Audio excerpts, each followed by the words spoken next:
and and he trains and coaches and mentors many people on this path.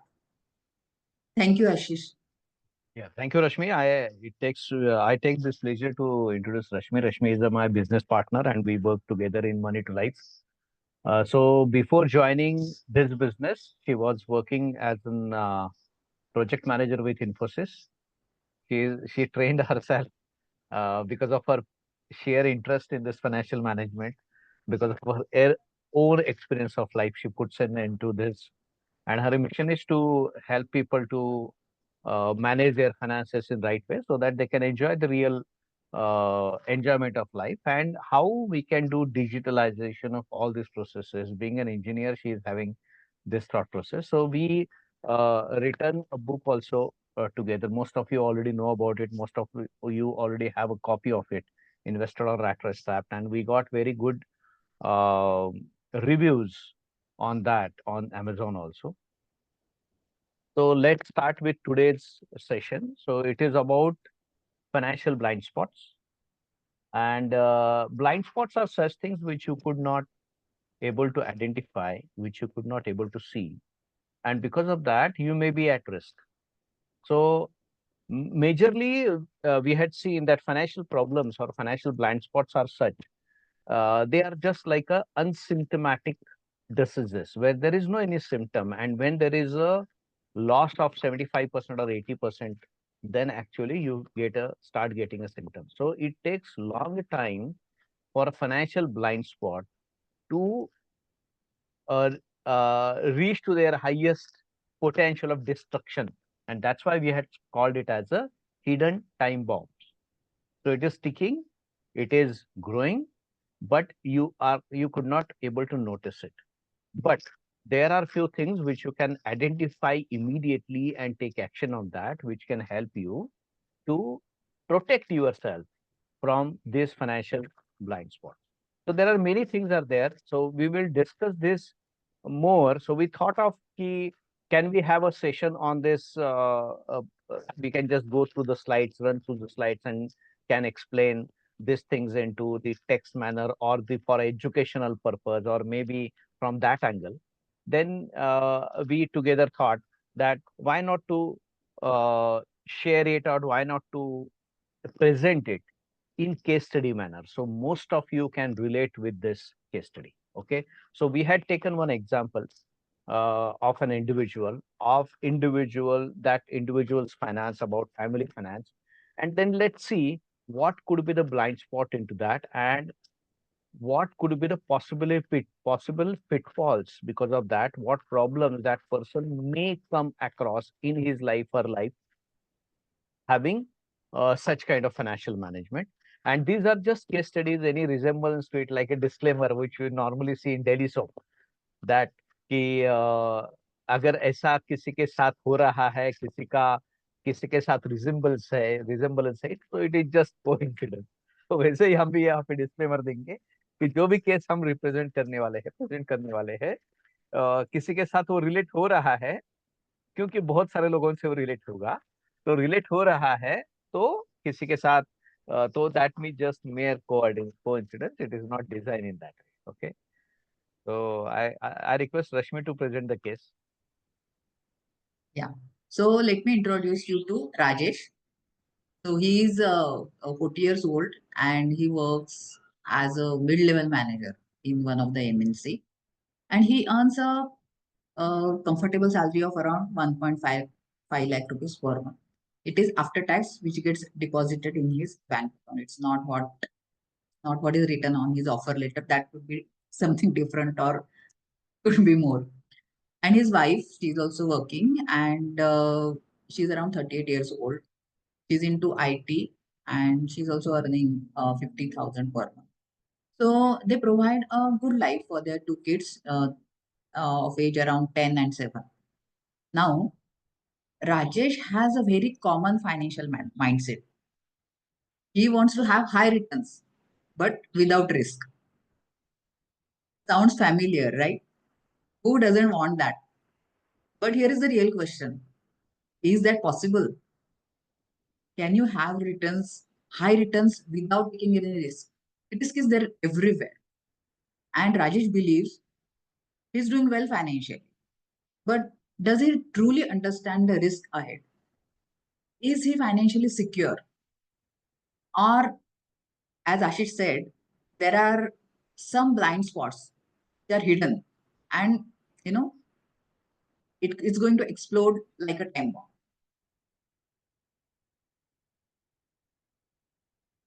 Now let's take a closer look, on their financial situation. A 2 lakh per month, a solid figure, right? And they are spending 50,000 per month on their household expenses, lifestyle expenses, and kids' education. This is an assumption because they are not writing it. So, but a reasonable one. And a major chunk, around 80,000 rupees per month, it is going towards their EMIs. And mostly it's a real estate loans. And that's a significant commitment. And after all this, they are still able to save. They are able to save around 25,000 per month. So at first glance, this looks quite structured. But here is the key question. Is this enough to secure their future? You can comment on the chat box whether it's enough or not enough.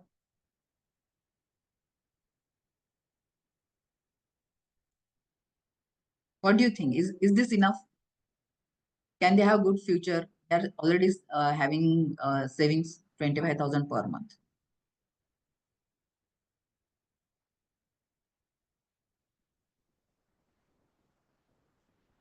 Now let's look at right. Let's look at their assets and investments now. They own a self-occupied flat in Pune, around 1 CR, but they still have a 60 lakh loan on it. And additionally, they have a plot in Lonavala, it is around 50 lakh, which is loan free. They have around 4.5 lakh in savings and in FDs. Rajesh has invested around 6 lakhs in mutual funds and 2 lakh in direct equity.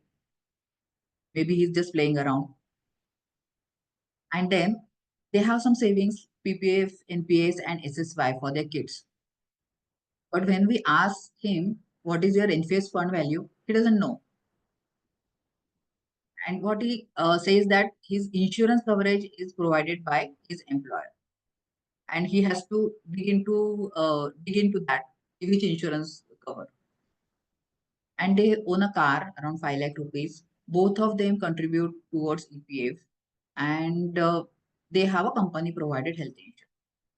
Again, they don't know, they are not clear what's the coverage. So this is quite a solid asset base. But do you think these investments are aligned to their financial goals? You can comment yes or no in the chat. Are these investments enough? Will they grow enough? And looking at their asset classes, do you think they are good enough for their financial goals? Okay, thank you. Thank you, Rashmi, for presenting case. And congratulations to Girish. He already identified what is the what could be the problem into that. And let me take you to that slide actually. So this is what we have explained about this case. Earning is 2 lakhs, expenses are 50,000.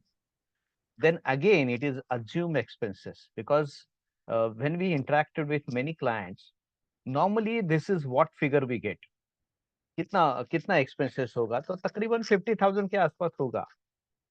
तो 50,000 के आसपास होगा, ये अगर आप बोलते हो तो it means that you are not tracking your expenses. अगर आपके एक्सपेंसेस आप ट्रैक नहीं कर रहे हो तो are you at risk? That is the question. तो आपको क्या लगता है, अगर आपके एक्सपेंसेस आपको पता नहीं है ठीक से, are you at risk? That is the question.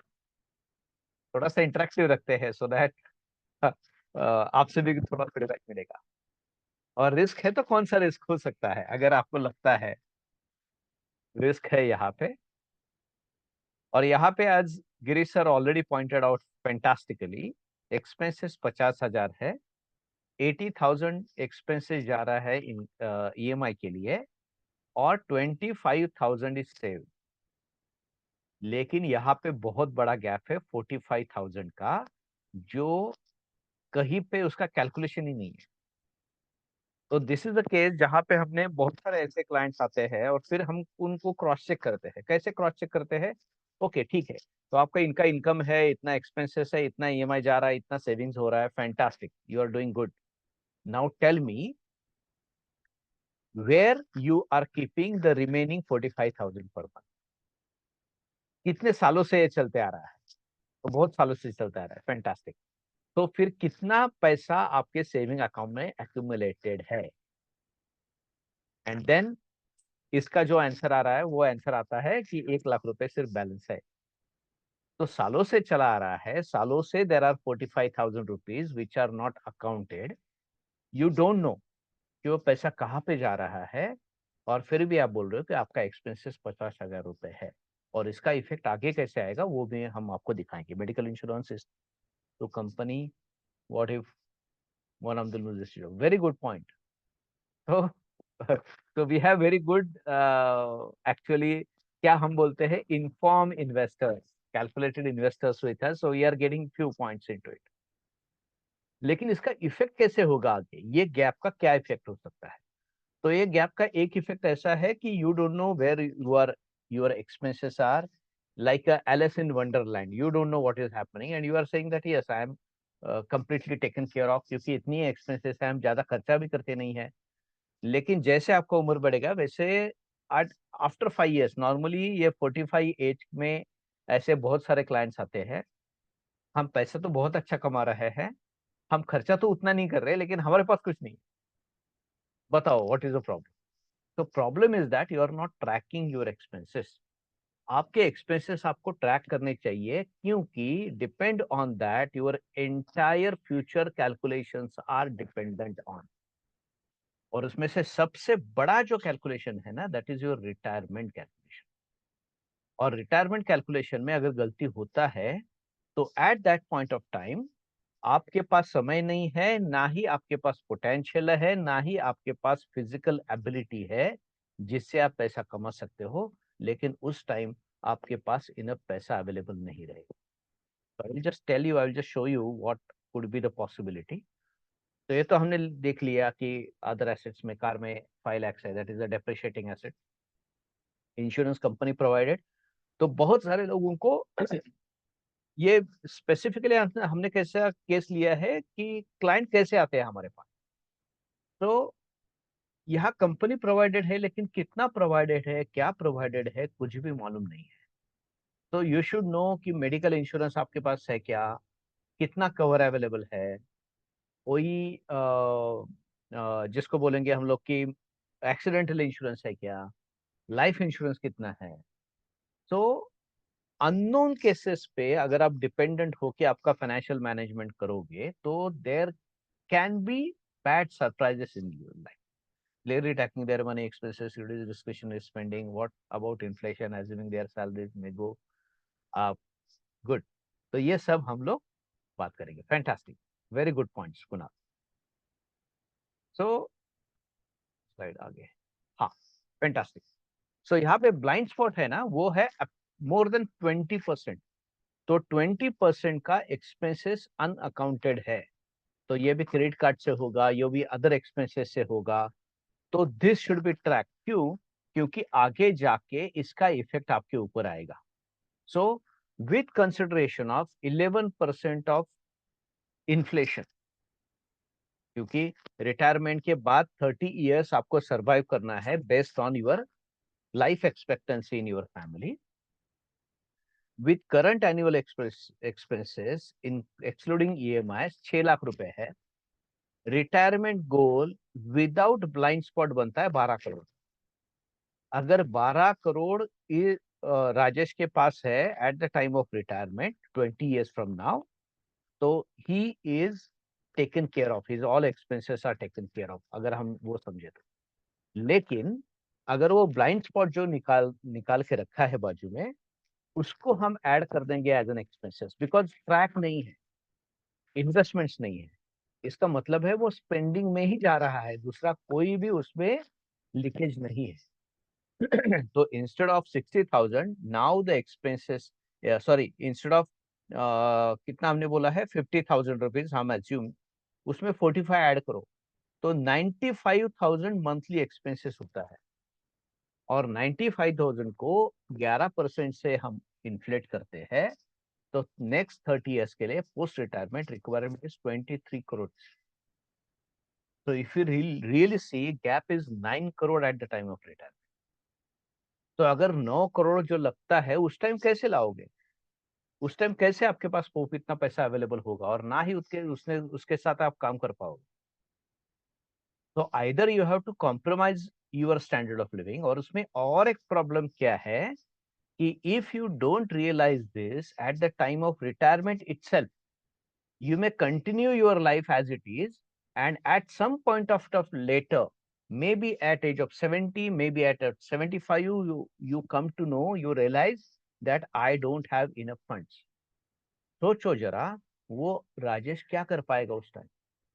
And then we have stories कि बुढ़ापे में भी वो आदमी काम कर रहा है, देखो कितना मोटिवेशनल स्टोरी करके लोग प्रोजेक्ट कर रहे हैं।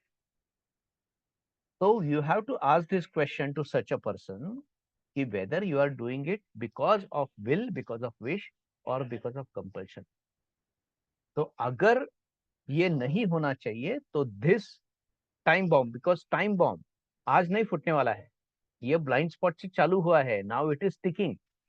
तो नेक्स्ट 20 इयर्स, उसके बाद में तकरीबन 40, तो अप्रोक्सीमेटली ये बॉम्ब फूटेगा 35 इयर्स के बाद, जब आप कुछ कर नहीं पाओगे, राजेश कुछ कर नहीं पाएगा। तो दिस इज, और तकरीबन अगर आप देखोगे तो डबल पैसा लगने वाला है। 12 into 2 is 24 crore, so 23 crore है। तो this is the big gap, 11 crore actually. This is not a gap of 9 crore, this is a gap of 11, ये 11 crores का gap. So this is a big gap. So that has to be taken care of. इसलिए आपको जब भी आप आपके finances के बारे में सोचोगे, तो आपको ये प्रॉफिट एंड लॉस स्टेटमेंट आपके पास चाहिए, आपके सामने चाहिए। मेरा इनकम कितना आ रहा है, मेरा एक्सपेंसेस कितना आ रहा है, रेंट आ रहा है, कुछ एडिशनल आ रहा है, तो भी आप उसमें डाल सकते हो। जैसे कंपनी बैलेंस शीट बनाती है, वैसे आपका भी बैलेंस शीट होना चाहिए, एसेट लायबिलिटीज और प्रॉफिट एंड लॉस का।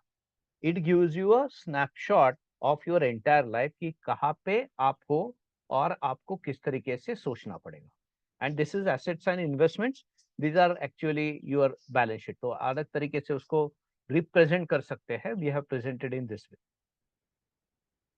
और फिर ये क्यों करना है आपको बैलेंस शीट, ताकि आपको समझ में आए कि मेरे फाइनेंसेस में एंटायरली क्या हो रहा है। नहीं तो लोग टुकड़े में सोचते हैं कि चलो आज सिर्फ इंश्योरेंस की बात करेंगे, आज सिर्फ म्यूचुअल फंड की बात करेंगे, आज सिर्फ एक्सपेंसेस के बारे में तो कोई सोचता नहीं है, बहुत कम लोग सोचते हैं एक्सपेंसेस के बारे में। लेकिन इन्वेस्टमेंट, इंश्योरेंस, फिर हर एक उसका क्या होता है, if you don't have a balance sheet approach, अगर आपको फुल फ्लेज अप्रोच नहीं है एसेट्स एंड लायबिलिटीज का, आप इंडिपेंडेंटली कोई भी इन्वेस्टमेंट्स के बारे में सोचते हो, एंड आपको ये मालूम नहीं रहेगा कि ये इन्वेस्टमेंट्स मेरे बैलेंस शीट में कैसे फिट होता है। और ये बैलेंस शीट बनता है, जो आपका बना है उसमें एसेट एलोकेशन भी बनेगा, इसमें इनकम एक्सपेंसेस भी बनेगा, इसमें लिक्विडिटी भी बनेगा, इसमें ग्रोथ भी बनेगा। तो हर एक चीज को आपको सोचना चाहिए, इसलिए balance sheet approach is very very important. तो अभी जब हम एसेट एलोकेशन की बात कर रहे थे कि एसेट एलोकेशन क्या है, तो एक ब्लाइंड स्पॉट इसमें भी है कि एसेट का कैलकुलेशन कैसे होता है, आपके पास कितना पैसा है, क्या पैसा है। बहुत सारे लोग, बहुत सारे क्लाइंट जब हमारे पास आते हैं, तो खुद का घर जिसमें वो रह रहे हैं, वो एसेट करके कंसिडर ही नहीं करते। And that is the biggest mistake nowadays. See, social scenario has change, family scenarios has change.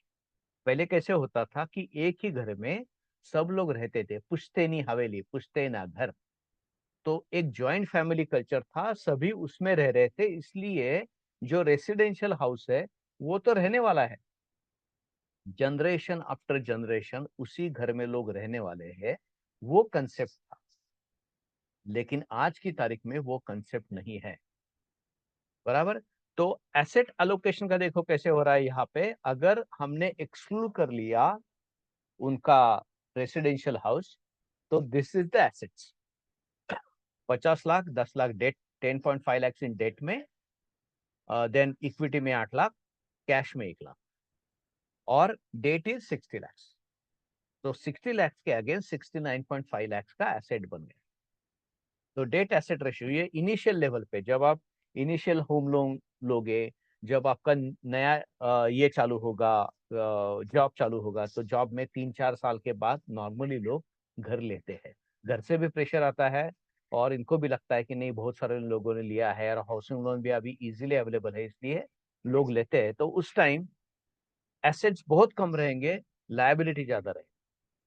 तो ये डेट रेशियो पूरा पूरा बिगड़ा हुआ रहेगा श्योर शॉट। लेकिन जैसे ग्रो होगा, now we are talking about 40 year old person, तो यहाँ पे थोड़ा एसेट भी बना है अपार्ट फ्रॉम डेट। तो डेट का रीपेमेंट भी अच्छा हुआ है, मे बी प्री पेमेंट किया रहेगा, पार्ट पेमेंट किया रहेगा, उसकी वजह से थोड़ा लोन कम हुआ है। तो यहाँ पे डेट एसेट रेशियो आ रहा है 0.86। तो एक्चुअली जो आपका ये इनिशियल लेवल पे ये 1 से ज्यादा हो, actually this should be less than 0.5 ideally. माने आपके पास उतने एसेट, माने आपके लायबिलिटी के डबल एसेट्स आपके पास होने चाहिए। तो ये this is very important. Now if you see 0.86 is little bit at higher side, क्योंकि आप अगर कोई जरूरत पड़ेगी आपको, आप एक्चुअली पूरा का पूरा लोन रीपेमेंट करते हो, तो आपके पास उतना फंड्स अवेलेबल नहीं रहेगा। तो if you think in different way कि रेसिडेंशियल होम आप एसेट करके कंसिडर करते हो, क्यों? क्योंकि रेसिडेंशियल होम में, उसी होम में शायद नेक्स्ट जनरेशन रहेगा नहीं रहेगा, you are not clear about. क्योंकि आज के बच्चे जब एजुकेशन लेंगे, क्योंकि you are giving the best possible education to your children, तो बेस्ट पॉसिबल एजुकेशन के बाद में जहाँ पे बेस्ट पॉसिबल अपॉर्चुनिटी होगी, वहां पे बच्चे शिफ्ट होंगे, जैसे आपने शायद शिफ्ट किया हुआ है, जैसे मैंने शिफ्ट किया है। तो हमारा घर कहीं दूसरी जगह पे है, मेरे पिताजी ने कई जगह पे शिफ्ट किया, मैंने यहाँ पे शिफ्ट किया। तो वहां पे रेसिडेंशियल होम जो है वो कंटिन्यू रखने की जरूरत नहीं है। Residential home should be use for your retirement planning. So please, we request all of you to think it very seriously. Earmark your residential home as a retirement fund for you. नहीं तो क्या होता है कि आपका major जो portion है आपके एसेट क्रिएशन में से, वो खत्म हो जाता है। अभी देखो यहाँ पे एसेट कैसे डिफरेंस बनता है।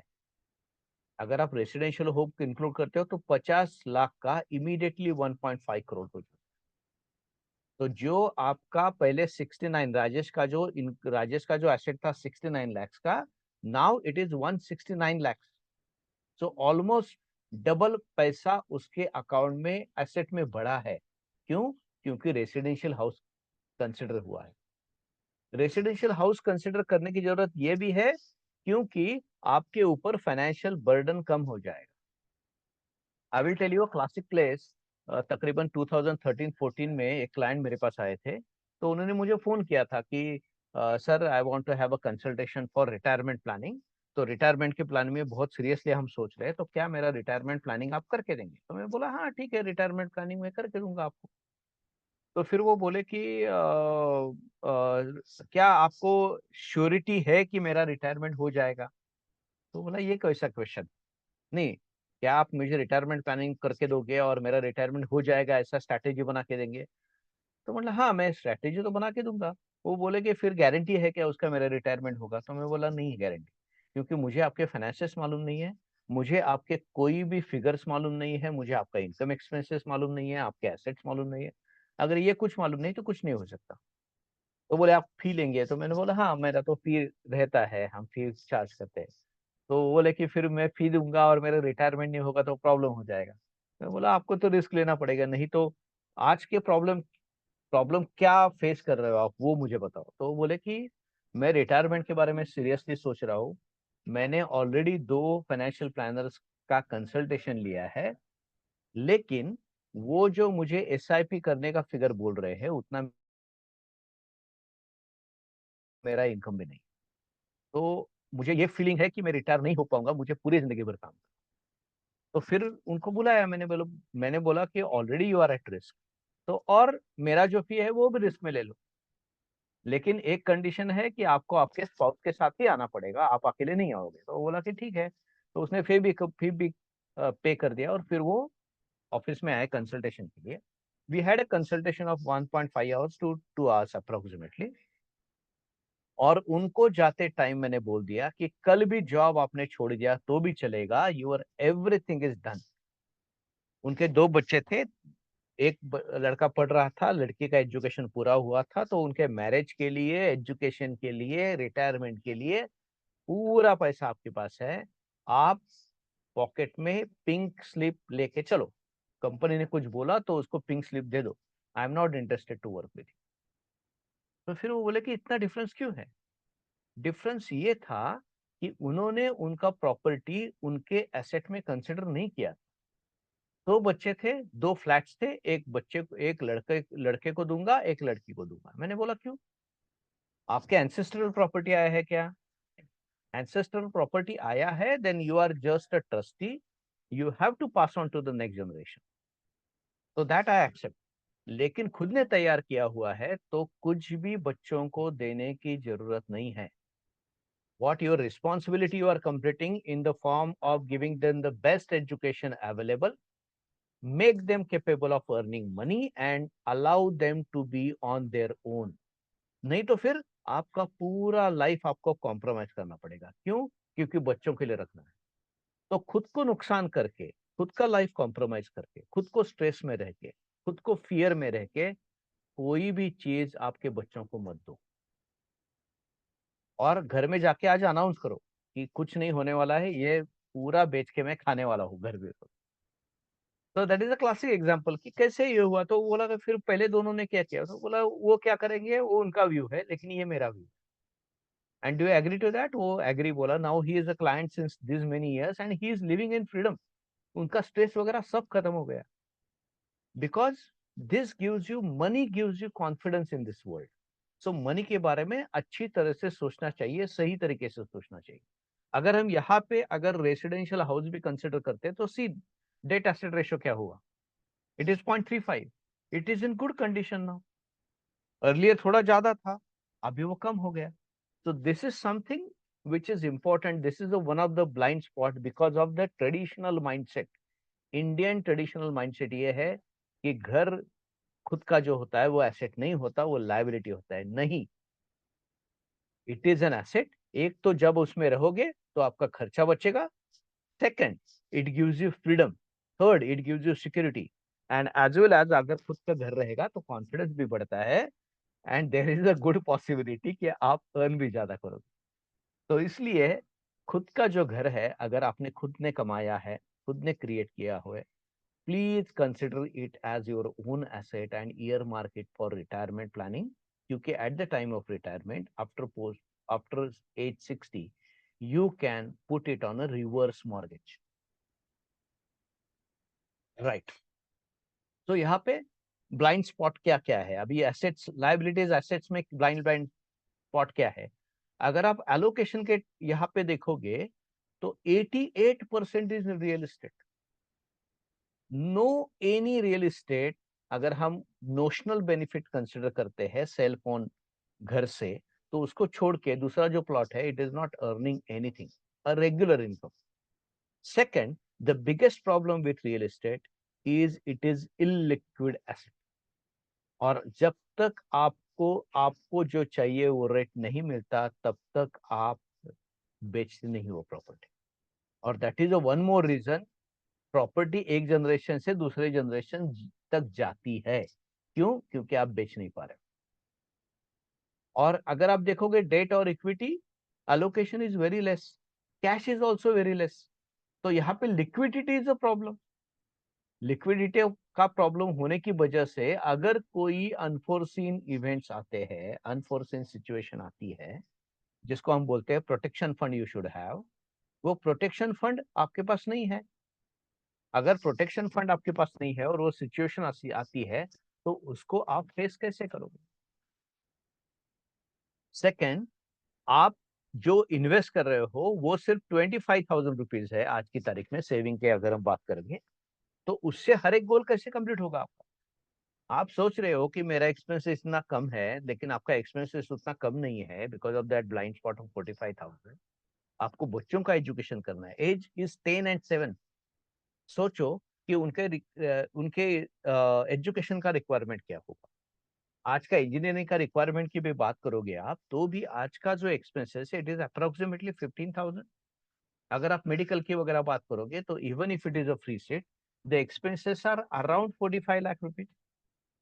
और वो एमबीबीएस करके भी नहीं चलेगा, ग्रेजुएशन के बाद पोस्ट ग्रेजुएशन की भी करना पड़ेगा। तो पोस्ट ग्रेजुएशन के टाइम तो थोड़ा क्या उसको इंटर्नशिप का या कुछ पैसा तो मिलेगा बच्चों को, लेकिन बाकी के तो खर्चा करना ही पड़ेगा। So expenses are more at that point of time considering inflation into it. क्योंकि पहले बच्चे का 10 उम्र का 8 साल के बाद एक्सपेंसेस आने वाला है हायर एजुकेशन का। दूसरी बच्चा जो है 7 इयर्स का है, तो उसका एक्सपेंसेस आने वाला है आज से 11 इयर्स के बाद में। तो तब तक का फंड कैसे क्रिएट करोगे आप? उसके बाद में मैरिज के लिए, मैरिज तो इज नाउ डेज ऑप्शनल, लेकिन उसका भी खर्चा अगर आपको करना है, प्लान करना है, तो उसके लिए भी फंड्स आपके पास अवेलेबल होने चाहिए। तो only not tracking your expenses can take you into such type of disruption. क्योंकि वो टाइम बॉम्ब कब आने वाला है? 11 साल के बाद। वो टाइम बॉम्ब कब आने वाला है? 15 साल के बाद। वो कब आने वाला है? 17 साल के बाद। वो कब आने वाला है? 20 साल के बाद। तो जब तक इनकम चालू है तब तक ये हीट एक्सपीरियंस नहीं करेगा राजेश। लेकिन जब इनकम खत्म होने वाला है, जब फाइनेंशियल गोल्स नजदीक आएंगे, तो हीट बॉम्ब वो फट जाएगा। And eight that point of time, जब टाइम है, उस टाइम वो गैप फिलअप करना it is very very difficult. तो इसलिए पूरा का पूरा फाइनेंसेस के बारे में, प्रॉफिट लॉस स्टेटमेंट के बारे में और एसेट्स लायबिलिटीज के बारे में आपको सोचना चाहिए। और यही कंसिडर करके अगर मैं आगे आता हूं about this, it is very very important for Rajesh that now he has to focus on building liquid assets. Second, पूरा का पूरा asset allocation imbalanced है। What we suggest normally, real estate आपके entire allocation में should not be more than 60% because it is a illiquid asset. It takes too much time to liquidate and it is difficult to liquidate as well. Because I am in property, तो I know कि property market कैसे behave करता है। Behavioural behavioural gap और behavioural allocations, behavioural decisions are more in real estate, क्योंकि वहां पे कोई स्टैंडर्डाइजेशन नहीं। If you ask me about debt, if you ask me about cash, if you ask me for equity, if you ask me for commodity like gold and silver, there is a standardization in them. It is fixed. Real estate के लिए कोई भी चीज fix नहीं। So it is very difficult to find out what is the right rate. So वहाँ पे बहुत सारा ट्रायल एंड एरर करना पड़ता है। उसके बाद में you could be able to understand कि आपका एक्सपेक्टेशन क्या है, मार्केट रेट चालू क्या है और गैप क्या है। एंड और बहुत सारी जगह पे आज भी पुणे में, I don't know, but as per my experience मैंने अलग अलग पॉकेट्स में देखा है, अलग अलग पॉकेट्स में growth rate is totally different. Specially west side में भी देखेंगे, कात्रज की तरफ जाएंगे आप, तो कात्रज की तरफ properties are not appreciating at all. In fact I would say depreciating. Amount wise बढ़ रहे हैं, वैल्यू वाइज कम हो रहे हैं। तो these are value, properties are devaluated. अगर आप कोथरूड वगैरह उस साइड में देखोगे तो properties are more stable. If you go about Mahalunge वगैरह एरिया, वहां पे अप्रिशिएट हुए है प्रॉपर्टी। अगर एनआईबीएम के आगे थोड़ा जाते हो तो see it is like a property में भी large cap, mid cap, small cap जैसा सिनेरियो है। लार्ज कैप आर स्टेबल, और जहाँ पे आपको उतना अप्रिसिएशन भी नहीं मिलेगा और उतना डेप्रिसिएशन भी नहीं होगा, इजीली डेप्रिशिएट नहीं होंगे प्रॉपर्टी, सो मोर और stable income like large cap, like Katras area and Mahalunge area and this Hinjodi area next to that Rawet area and all that new developing areas are small cap areas.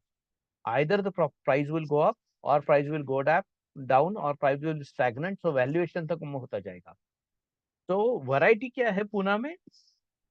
In real estate sector also, there are properties who are in negative, there are properties who are delivered double rate. So because of this problem of standardization, real estate is very difficult to liquidate. इसलिए illiquid asset आपके पास कम होने चाहिए. You should have a liquid asset into your kitty, और आपके पास protection fund होना चाहिए. अभी इसके पास प्रोटेक्शन फंड नहीं है. प्रोटेक्शन फंड कितना होना चाहिए? अगर हम बात करेंगे पूरा लेके, इस 80,000 रुपीज उसका जा रहा है ईएमआई में, और एक्सपेंसेस है 95,000 रुपीज. अगर हम 5,000 यहाँ वहां पे भी कंसिडर करते हैं for simplicity of calculation, 90,000 expenses, 80,000 EMI, हुआ 1,70,000 per month. So 1,70,000 per month into 6 months should be a protection fund. उनके पास तो 1 लाख रुपए ही है. तो अगर कोई ऐसा सिचुएशन आता है जैसे जॉब लॉस का situation, may be major illness है, मेजर एक्सीडेंट्स है, how Rajesh is going to cope up with it? See, entire objective of money in your life is a facilitator. Money should facilitate enjoyment in your life. Money should facilitate freedom in your life. Money should facilitate happiness in your life. अगर वो create करेगा stress, then it is problem. Okay, और कोई post आया है 10 lakhs off, yes, around 10 lakhs का protection fund लगे. 1.7 into 6 months का प्रोटेक्शन उनको लगेगा, वो नहीं है. तो this is the first thing what he has to take. अभी वो जरूरी पड़ेगा नहीं पड़ेगा, how to smartly use it, that we can talk later, लेकिन उतना उनके पास होना चाहिए. डाइवर्सिफिकेशन नहीं है इन्वेस्टमेंट में. अगर रियल एस्टेट लोनावाला का प्लॉट ठीक से अप्रिशिएट नहीं होता है, या वहां पे कुछ प्रॉब्लम होता है, बहुत सारे लोग ऐसे जगह पे प्रॉपर्टी लेके रखते हैं जो वो ट्रैक नहीं कर पाते, रेगुलरली वहां विजिट नहीं कर पाते. और अगर उस प्रॉपर्टी का वैल्यूएशन अच्छा बढ़ रहा है, so then your property is at risk. And unfortunately our law is such कि आपको इमीडिएटली उसके ऊपर सोल्यूशन नहीं मिलेगा. तो इट में टेक्स 10, अगर लिटिगेशन कुछ होता है, इट में takes 10, 15, 20 years into it to prove it. और एक्चुअली क्या है कि सिस्टम में क्या है कि अगर आप किसी ने एनरोच किया प्रॉपर्टी आपका, समझो, तो आपको प्रूव करना पड़ेगा ये मेरा प्रॉपर्टी. उसको नहीं प्रूव करना है ये एनक्रोचमेंट है मेरा प्रॉपर्टी करके, आपको प्रूव करना पड़ेगा और उनसे वापस लेना पड़ेगा. तो इट इज वेरी डिफिकल्ट. अगर आपके ऐसे एसेट्स लिए हुए हैं जो आप ट्रैक नहीं कर पा रहे हो, आइसोलेटेड लोकेशंस पे है, then far far from your tracking position पे है, वहां पे कोई नहीं है who can track it, it is always better to liquidate such assets and invest into such assets which are standardized, which are accessible, and which you can liquidate at any point of time when you require. Insurance coverage की बात करेंगे तो insurance ये तो बहुत बड़ा blind spot है. तो इंश्योरेंस कंपनी की तरफ से कितना है वो मालूम नहीं है, इंश्योरेंस सफिशिएंट है कि मालूम नहीं है. अनफॉर्चुनेट इवेंट में अगर लॉस होता है, लाइफ का लॉस होता है, एनी वन ऑफ देम, तो उनका तो इनकम कम हो जाएगा फैमिली से, तो फैमिली हैज टू सफर. और ऐसे सिचुएशन मैंने देखे हैं जहां पे family has to suffer, family ने सफर किया हुआ है. और ऐसे भी सिचुएशन देखे हैं कि लाइफ इंश्योरेंस अच्छी तरह से लेने की वजह से उनके फैमिली के फाइनेंशियल सिचुएशंस कैसे इंटैक्ट रहे, स्टैंडर्ड ऑफ लिविंग कैसे इंटैक्ट. तो हम लोग ये सजेस्ट करते हैं हमेशा कि इंश्योरेंस कवरेज कितना होना चाहिए, टर्म प्लान होना चाहिए आपके पास. And insurance is only for protection, not for investment. ये तो सब आपको ऑलरेडी मालूम है. So 10 times of yearly income should be your term plan. 50% of your yearly income should be your health insurance. तो अगर और अभी ऐसे इस तरीके के पॉलिसी आ रहे हैं कि आपके कंपनी की तरफ से जो ऑलरेडी कवरेज है वो आप आपके पॉलिसी में डिडक्शन करके ले सकते हो, तो आपका प्रीमियम भी कम होगा. और वैसे भी वी ऑलवेज सजेस्ट कि अगर क्लेम होता है तो पहला क्लेम हमेशा कंपनी के इंश्योरेंस पे होना चाहिए, ना कि पर्सनल मेडिकल इंश्योरेंस पॉलिसी. ताकि पर्सनल मेडिकल इंश्योरेंस पॉलिसी जो नो क्लेम का बेनिफिट है वो लेते जाए, उसमें प्रॉब्लम ना आए। और अगर आपने उसमें डिडक्शन ले लिया, insurance policy with specific amount deduction ले लिया, तो सिग्निफिकेंट अमाउंट का आपको प्रीमियम कम भरना पड़ेगा, लेकिन प्रोटेक्शन चालू रहेगा। और 5 साल के बाद जो उनका क्लॉज रहेगा, नॉर्मली कंपनी का 5 साल का क्लॉज रहता है, तो 5 साल के बाद जब आपको लगता है उसमें डिडक्शन का चेंज कर सकते हो, डिडक्शन निकाल के ले सकते हो, कोई प्रॉब्लम नहीं है। That will be consider as a continuous policy. Then retirement का गैप तो मैंने बोल दिया, it is a gap of half half amount. 24 crore लगने वाला है, 12 करोड़ का एलोकेशन हो रहा है, 12 करोड़ का प्लान है। Then there are investments which are in date.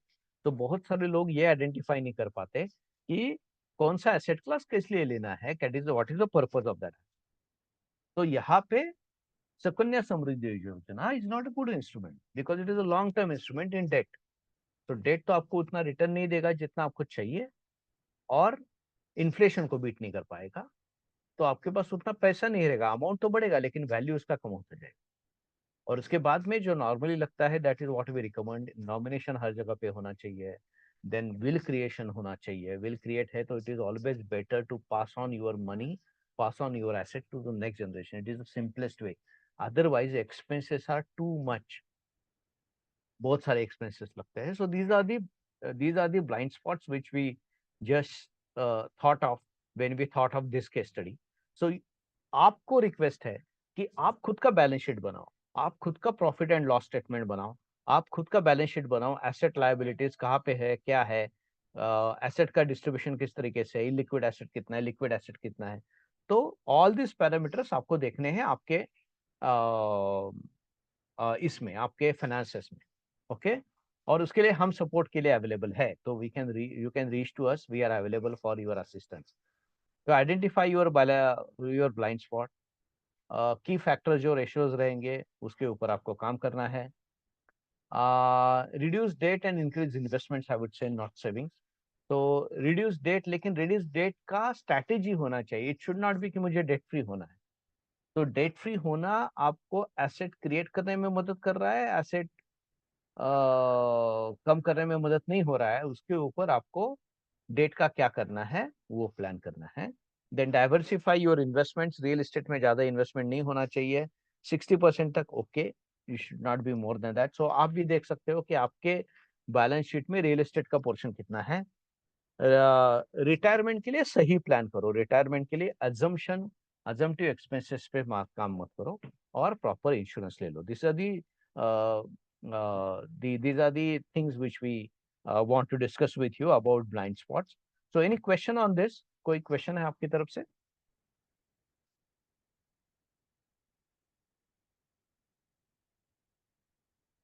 Okay, fantastic. So I will move to the next part, that is the market view. Equity market view की बात करेंगे।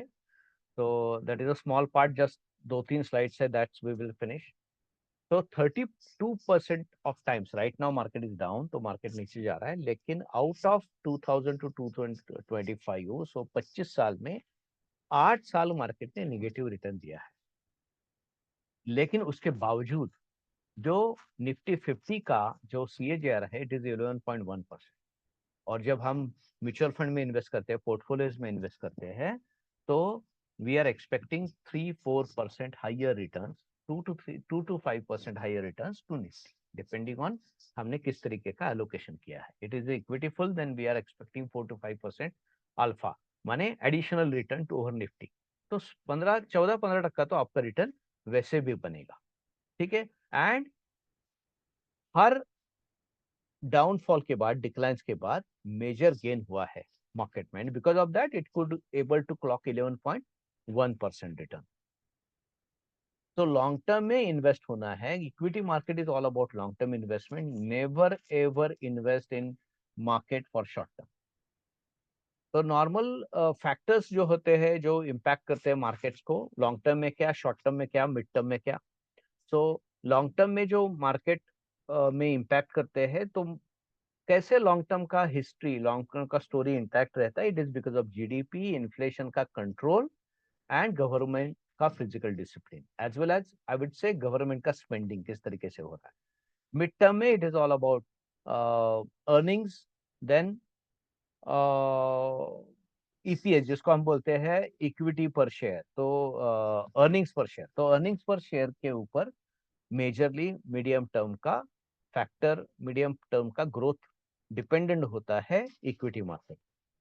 ओके, सो अगर इन्फ्लेशन बहुत अच्छी कंट्रोल में है, ग्रोथ अच्छा हो रहा है, तो it is a positive outlook for long term investment.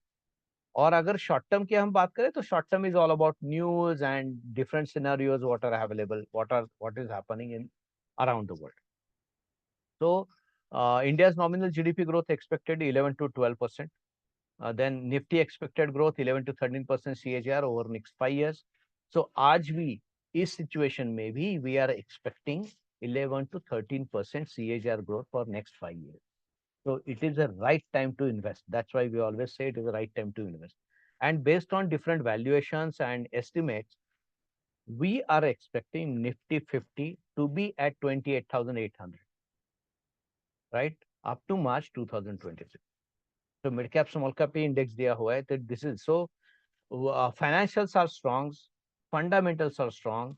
With this all things we expect market to rebound very well and do very well. So long term का investment है, stay invested. If you want if you want to grow your money at good pace, it is the right time to invest क्योंकि market में sell चालू है. So this is from our side about market outlook and today's this thing. Then this is Rashmi's number. So be in contact. So we are planning to conduct such session every month so that we can have a interaction about different subjects, as well as we will keep on discussing market view. So either second Sunday or third Sunday of every month, we will be conducting these online sessions.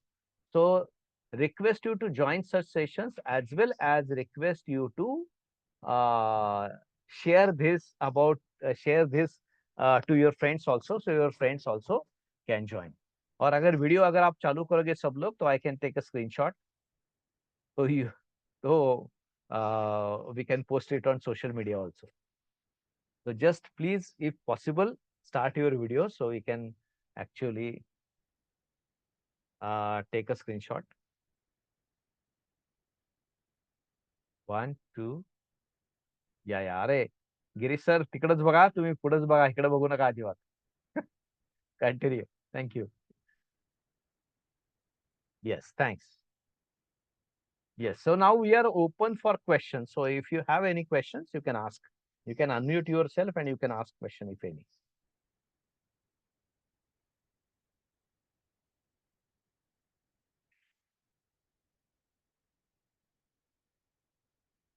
Okay, I think there are no questions into this. So thanks for Hello, sir. joining early. Yes, please.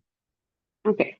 Sorry, I think it might sound similar questions from other audiences of this group also. Only thing is considering the fact that at 40 years of age, what the case study, what you presented today, it's on the other things with the other major differences what we have with the current generation is the age gap between the two kids.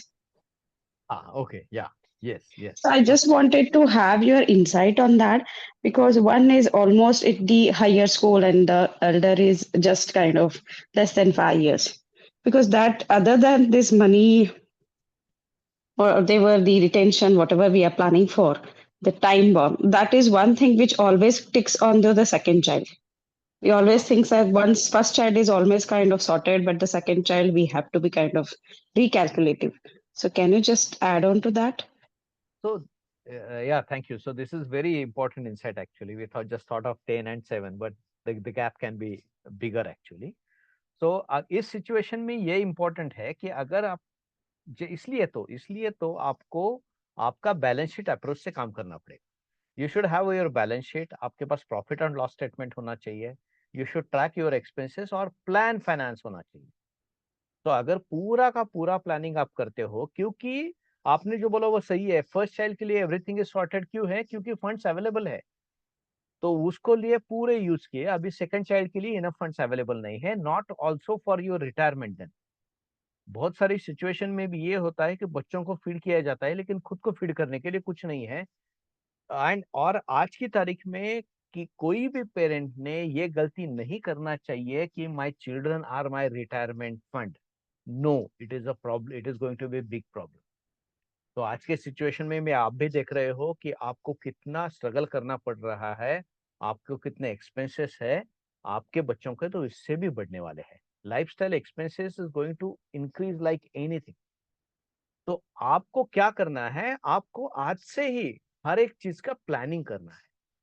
हर एक आपका investments proper direction से होना चाहिए. बहुत सारे लोग investment करते हैं without having any direction. So if you don't have direction, just imagine where you will reach.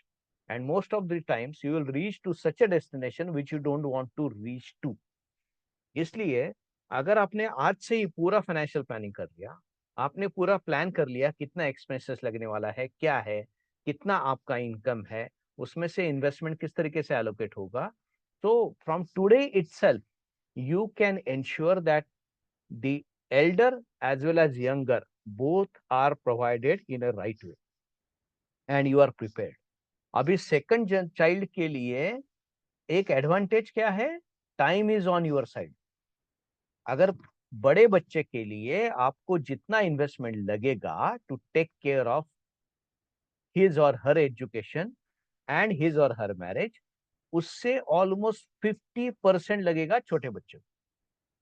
Because every 5 years of staying invested and continue your contribution towards your investment doubles your maturity amount. 5 साल में आपका maturity amount double हो जाता है. इसलिए compounding works on your side. So time is a potential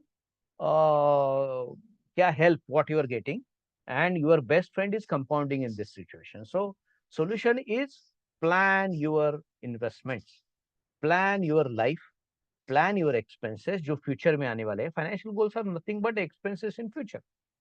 तो be prepared for that today. Plan बनाओ और प्लान के हिसाब से इन्वेस्ट करो. You will be, each and everything in your life will be provided for. So these are the planning is preventive. Preventive नहीं बोलेंगे, क्या उसको बोलेंगे, proactive. Proactive financial management. Financial planning is a proactive financial management. So do it so that it can help you. I hope I answer your question. And Thank you, for sir. that we are available. Okay. So you can reach to us. We can help you to understand how you can plan your finances. Okay. Any other question? Sure. Thank you. Okay. Thanks for joining early morning, and we will keep on connecting. And for all our clients, we are available. We want to meet you either online, offline, one-to-one personally. Why?